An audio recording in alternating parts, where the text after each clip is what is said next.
All right, everyone. I just released the first couple copies of Pinball Designer. Sent a few more to some friends to test out. If everything goes smooth and things are working, again, it's early access still, so there's going to be some quirks and whatnot. But as long as that gets approved, we'll get it out the door as soon as possible. Maybe in a few more days or a week. Ozzy Osbourne died. Let's just jam a little bit. Obviously, I love jamming, so.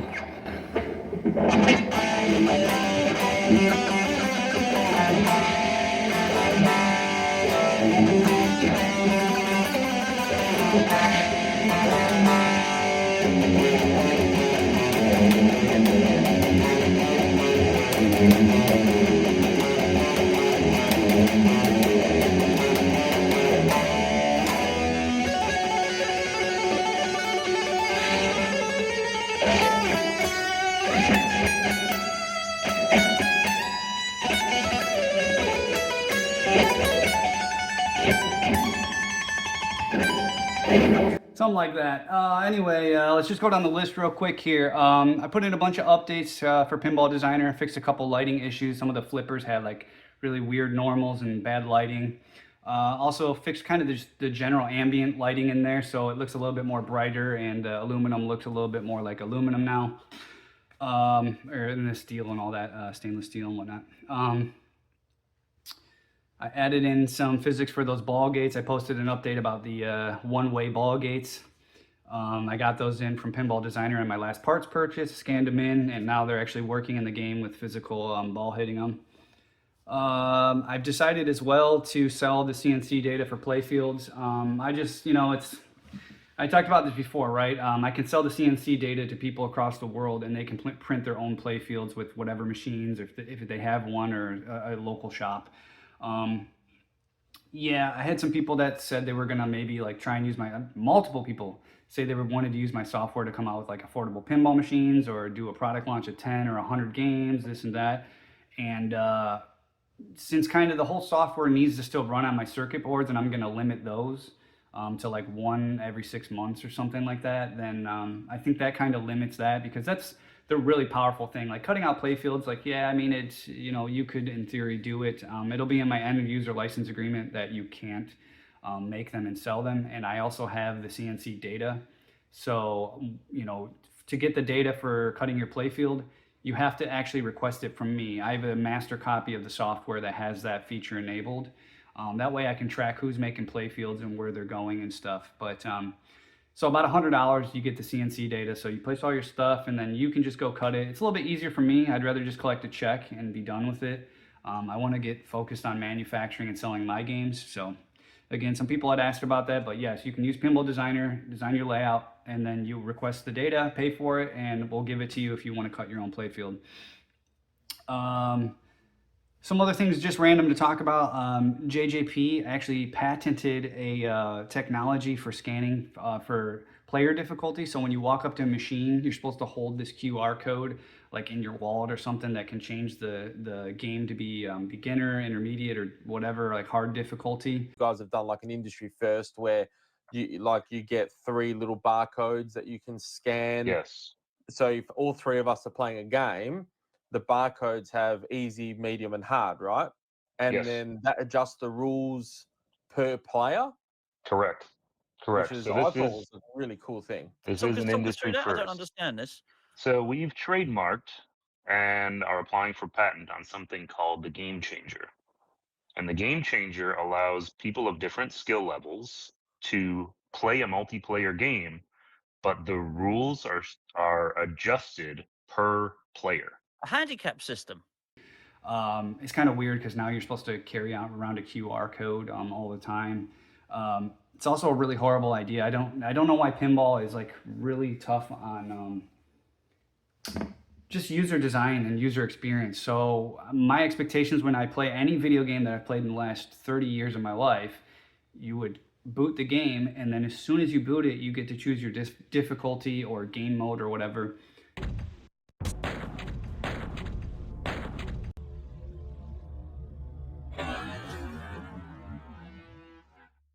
So really, that's the way it should just be done. It should be on the LCD. You press start, and then it says choose your difficulty, and use the flippers, press start again, or however, and then you're in the game. I don't know why you need this extra step that's a QR code. It just seems like a bad idea, and I don't even know why it's patented. Like it's not really a good idea. They actually, when they released their leg armor for what was it, the Godfather game, they came out with a thing called Leg Armor, and you know, one of the lead programmer for that company was going around saying like, this is revolutionary what we did, and you know, looking in a few years, everyone's going to say, man, we revolutionized it, and everybody's going to be doing it, and nobody's done it since. I don't even think they have. So it's kind of funny to just like blast that out there as your proprietary thing that you invented, and it's so great, and you don't even do anything with those ideas going further. What else? Actually, I saw JJP had patented their side support rails for the playfield. They have a patent for if you put lights inside those rails, they have like them frosted, so those can actually glow with lights. It's like a different way of expression lighting, I guess. Yeah, they just build them into the support rails on the side, so they have a patent for that. Spooky, I talked about them a while ago about not using an auto plunger on any of their games. Somebody had commented that there was a interview about it on Nudge Pinball Podcast. I listened to it. I'll leave a couple clips right here so you can just listen to. I love Evil Dead, you know that, but I just have to say this, and this is not as specific to this game, although I did notice in this game, is I just hate shooter buttons. It's your shooter rod, you have to have the fork auto launcher mechanism. Now, the fork auto launcher mechanism tends to be less reliable than the standard plunger auto launcher mechanism. Okay. If I put on my Gary Stern mask here and I start saying cost. So if you have a shooter rod, you still have to also have an auto launcher coil, no matter what.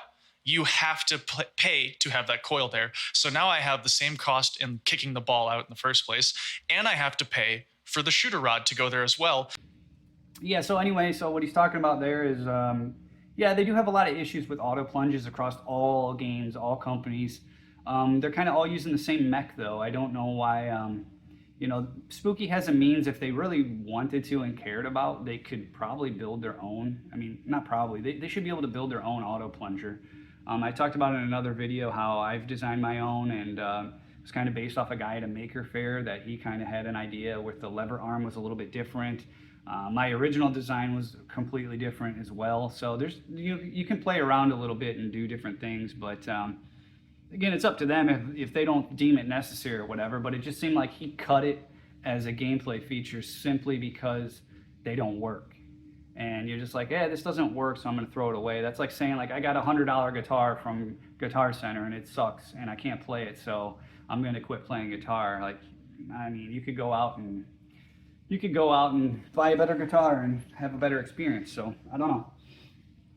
Again, that's on them. You know, maybe they don't think. I think a lot of people don't care about it. I've had a lot of people come up to me in person and online say, you know, I never noticed that until you said that about their auto plunge thing. So. Galactic Tank Force, they have a huge sale. Look at this. Their game, I think, was $15,000 originally. They dropped it to, I think, $8,000. That's a huge drop in price, $7,000 or $8,000. So you have to think what they were actually making that for and how much profit they were originally making, because I doubt they're selling those at a loss right now. Obviously, it's not just the cost to build the thing, it's cost to develop it, get the voice actors, pay for the artwork and all that stuff. So there's other costs in there, but you can just see, like, really, that's a huge chunk of money for that game, and it was a original IP. There's no licensing. My wife's coming up here, I think, with the baby. I don't know. Okay, we gotta pause. My wife needs me because the baby pooped. All right, well, my family comes first, so, you know, my wife and my kids are priority here. And here's another photo where she's, you know, being her little diva, just like her mother. So what were we talking about? Galactic Tank Force. Somebody had reached out to me about why don't I go to, like, American Pinball. I heard they want to do contract like manufacturing for arcade or maybe pinball and that, and it's like, I feel like they've had their time, right? Like, everybody gets to run their own business, do their own thing in life. They're going to do their thing. I'm going to do my thing. You know, I don't want to pay somebody else just to do all the work. You know, they got a CEO that's going to collect money there on top of the employees there, and then I need to make a profit. And there's just, again, I want to do everything in house, which I'm almost there, guys. I mean, I'm going to be building almost every part in house, and I'm going to sell everything at a good price. There's no CEO above me. There's no, you know, there's other companies that are privately held that probably have to pay people that are investors. I don't have any of that. So we're cutting all that out, and we're trying to keep it as low budget as possible. But yeah, I mean, there's just, yeah, I'm doing my own thing, man.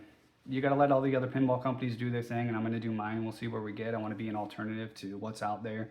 Not interested in paying other people's CEOs money, especially when they apparently didn't do a very good job running that company in the first place. You know, the story with American Pinball, too, is they're a circuit board manufacturer, so they didn't even design or build their own circuit boards. They had to buy them from, I think, the Multimorphic guys. Let's see, stern drop targets. If you take a look, this was brought up by somebody in my last video.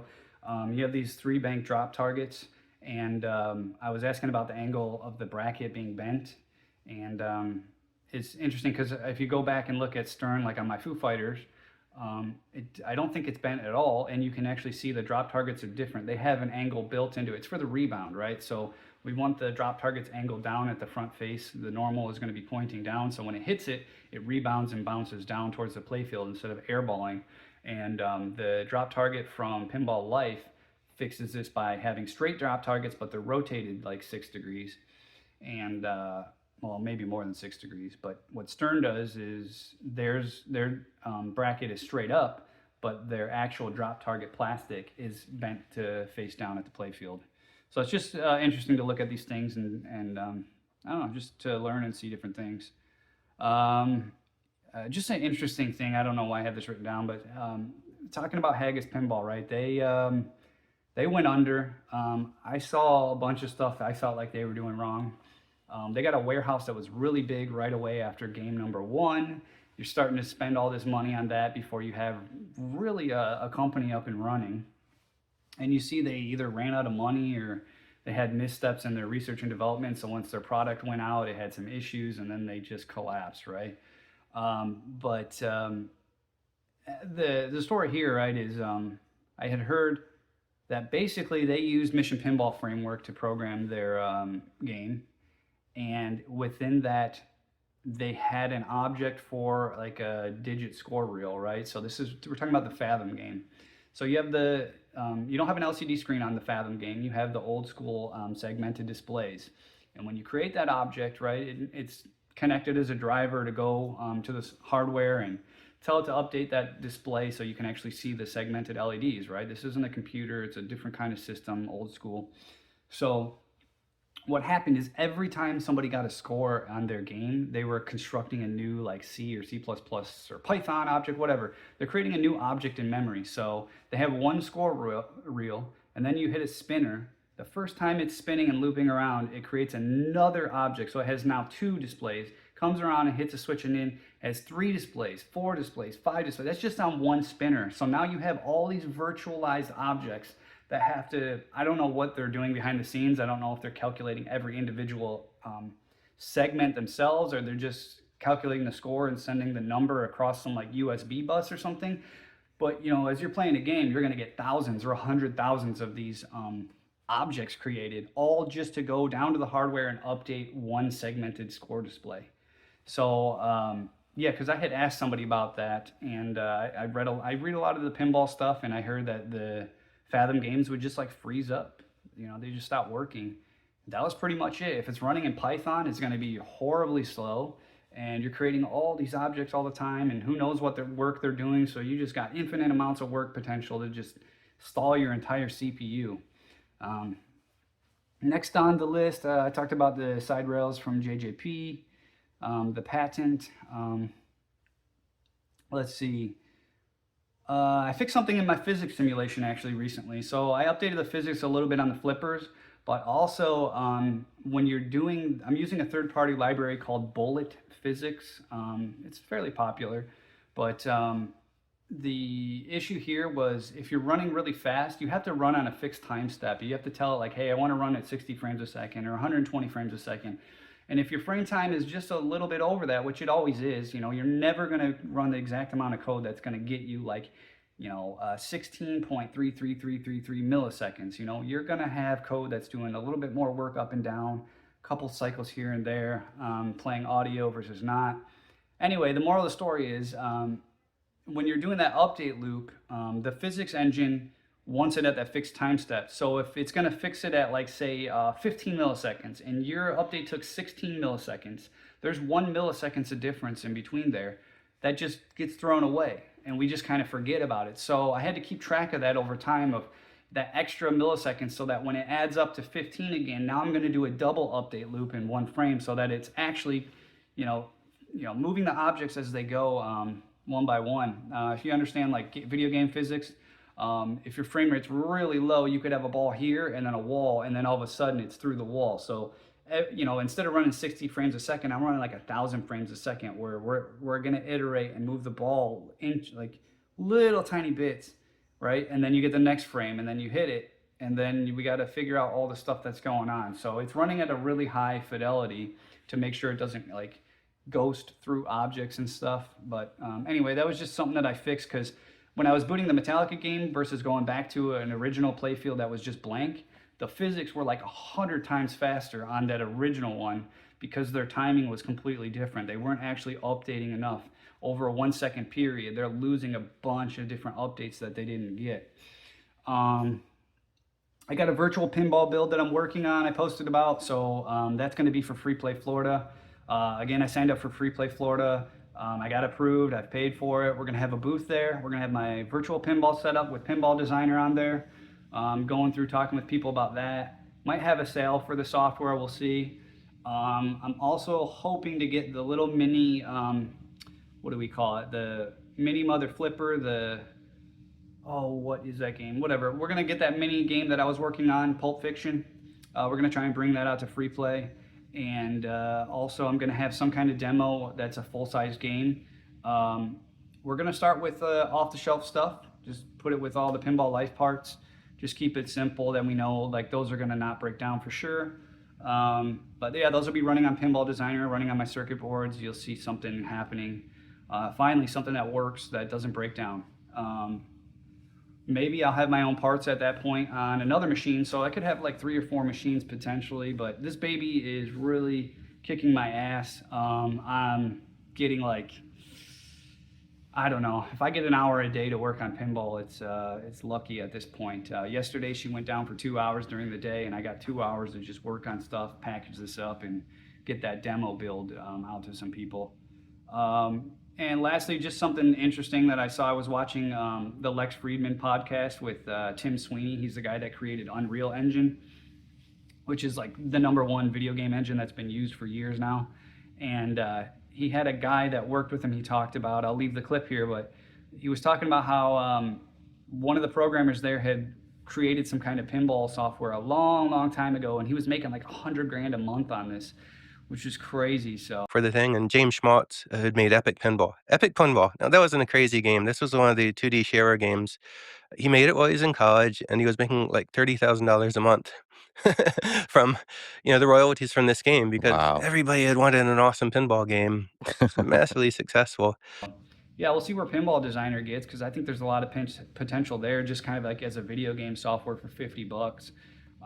Once I exhaust all the pinball people, I might put it on Steam for maybe like 60 or 65 bucks, because dude, that guy takes 30% of your software, which is crazy. I can't believe it. So if you know Steam, that's the video game virtual storefront that everybody's been using for like decades now, and the guy that runs it, I think, is worth like $4 or $6 billion. His name is Gabe Newell, and it's crazy that they still take a 30% cut of like all independent games.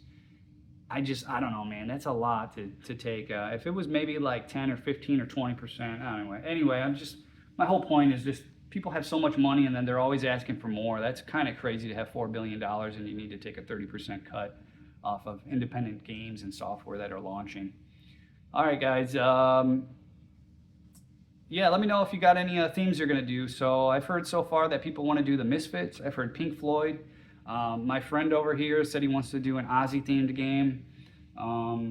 Yeah, just curious if you guys got any thoughts on what themes you want to make with the software. All right, we'll see you guys. And one other thing, I actually got some new tooling. So I'm not going to go over everything, but I bought a bunch of different hand tools. I also got a plasma cutter now, so I can cut metal. That'll hopefully lead me to making my own legs at some point. but it helps me cut some other brackets and stuff. And I also decided to purchase a Kickstarter that had a laser cutter that was affordable. And laser cutting is really precise, so that's kind of the holy grail of it. So if I can start laser cutting all these metal brackets in-house and stuff, I can save a bunch of money and be on par with 100% parity with what you are expecting from other manufacturers out there. And yeah, here's just a part right here that I'm starting to replicate and fabricate. I have my own designs too, so I'm probably going to tweak these a little bit differently, use thinner metal, shorten some pieces of metal, but you can see where I've been saying from the beginning, I want to be on my own platform, on my own hardware, software, everything, circuit boards. So, all right, see you guys.